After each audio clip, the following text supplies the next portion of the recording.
নবী হে, ধৈর্যশীলদেরকে আপনি সুসংবাদ দিন। ধৈর্যশীলদেরকে সুসংবাদ দিন, তার মানে বিপদে ধৈর্য ধারণ করতে হবে। প্রিয় ভাইরা, ইন্নামাস সাবরু ইনদা সাদামাতিল উলা। বিপদে আমরা অনেক সময় প্যানিক হয়ে যাই, অস্থির হয়ে যাই, কি করব, হতাশ। না, মুমিনরা হতাশ হয় না, ধৈর্য ধারণ করে। কি করে? কি করে? ধৈর্য ধারণ করার শক্তি দাও গো মেহেরবান আমায়, দাও গো মেহেরবান। পড়েন, ধৈর্য ধারণ করার শক্তি দাও গো মেহেরবান আমায়, দাও গো মেহেরবান। সবাই বলুন একসাথে, ধৈর্য ধারণ করার শক্তি দাও গো মেহেরবান আমায়, দাও গো মেহেরবান। বুকের ভেতর ব্যথার নদী বইছে অবিরা, বইছে বইছে অবিরা। পড়ুন, ধৈর্য ধারণ করার শক্তি দাও গো মেহেরবান আমায়, দাও গো মেহেরবান। পড়েন আমিন।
মোহাম্মদ, তোমার ছেলে নাই, তোমার বংশ নির্বংশ গেছে, তোমার নাম নেয়ার মতো গোটা বিশ্বব্যাপী বিষ্ণু ইসলামের সুনাম সুখ্যাতি ছড়িয়ে দিয়েছে কে? আকাশ বাতাকাশ ছাড়িয়ে আল্লাহর আরো পর্যন্ত আল্লাহ নাম সুখ্যাতি উচ্চ করেছে। ঠিক কিনা বলেন? ইগনোর করুন। আপনাকে কবি বলে, গণক বলে, আপনাকে পাগল বলে, আপনাকে লেসকাটা বলে, জাস্ট ইগনোর দেন। বর্তমান সময়েও নানা ধরনের ট্যাগ আমাদেরকেও দেয় কি দেয় না বলেন? দেয়। আমাদেরকে কি বলে? মৌলবাদী বলে, বলে বলে ওই যে রাজাকার বলে। রাজাকার রাজাকার খেলার দিন শেষ। মন মতো হইলে মুক্তিযোদ্ধা, মন মতো না হইলে রাজাকার, এই দিন শেষ। ওই দিন আর নাই, এই কার্ড দিয়ে আর খেলার দিন নাই। এগুলো মানুষ আর খায় না এখন, এগুলো গিলে না আর। সাধারণ মানুষ বড্ড সচেতন। দেখেন, কালের বিবর্তনে, সময়ের আবর্তনে একই পরিক্রমা আমাদেরকেও ট্যাগিং করে। আমাদেরকে মৌলবাদী বলে, ব্যাকডেটেড বলে, রাজাকার বলে, জঙ্গি বলে, যুদ্ধাপরাধী বলে। আছে না এরকম? নিজের সাথে মিলায় নেন, যা বলে ধৈর্য ধারণ করো। ওয়াহজুরহুম হাজরান জামিলা, জাস্ট ইগনোর দেন, ভালোভাবে ইগনোর করেন, খালাস, সালাম দিয়ে কেটে পড়েন।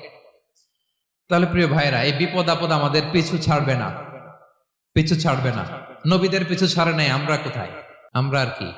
বিপদ আমাদেরকে ধৈর্য ধারণ করতে হবে, মনোবল হারাইলে হবে না। দেখেন বিশ্বনবী কিভাবে আপনাদেরকে সান্ত্বনা দেয়। বিশ্বনবী বলেন, আজাবান লি আমরিল মুমিন, মুমিনের ব্যাপারটা বড় আশ্চর্যজনক। ফাইন্না আমরাহু কুল্লাহু লাহু খাইর, মুমিনের জীবনে যা ঘটে সবটাই খাইর, সবটাই কল্যাণ। ইন আসাবাতহু সাররাউ শাকারা ফাকানা খায়রাল্লাহ ওয়া ইন আসাবাতহু দাররাউ সাবারা ফাকানা খায়রাল্লাহ। মুমিনের জীবনে যদি সুখ আসে তাহলে মুমিন শুকরগুজার হয়, এটা তার জন্য ভালো। আর যদি মুমিন জীবনে দুঃখ আসে তাহলে সে সবর ইখতিয়ার করে, এটাও তার জন্য ভালো। সুবহানাল্লাহ। তাহলে দেখেন, আমরা হয় সুখে থাকি নয় দুঃখে থাকি, ঠিক কিনা বলেন? তাহলে সুখের সময় আমরা শুকর করি, কি করি? শুকরগুজার হই। শুকরিয়া করাও একটা ইবাদত, শুকরিয়া করাও কি? আর দুঃখের সময় আমরা সবর করি, সবর করাটাও একটা। তাহলে আমাদের পুরো জীবনটাই ইবাদত, পুরো জীবনটাই সুখের সময় শুকর আর দুঃখের সময় সবর। আওয়াজ করে বলেন, সুখের সময় শুকর আর দুঃখের সময়। এই দুই ইবাদত মুমিন জীবনে চলমান, কন্টিনিউয়াস, একটা উইন উইন সিচুয়েশন। কি বলেন? উইন উইন হয়ে গেল না? যেই পরিস্থিতিতেই থাকে আমাদের জন্য লাভ। আল্লাহু আকবার। তাহলে প্রিয় ভাইরা, এটাই জীবনের বাস্তবতা। সবর আমাদেরকে ইখতিয়ার করতে হবে, হতাশ হওয়া যাবে না। অনেকে আমরা অল্পতে হতাশ হই। এই যে আমরা ধৈর্য ধারণ করছি, এর ফল পাচ্ছি না?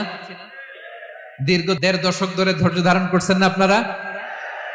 এখন মুক্তি, স্বাধীনতা, বিজয় এনে দিয়েছে কে? ধৈর্য ধারণ করুন। ধৈর্যের যে ফলাফল মিষ্টি।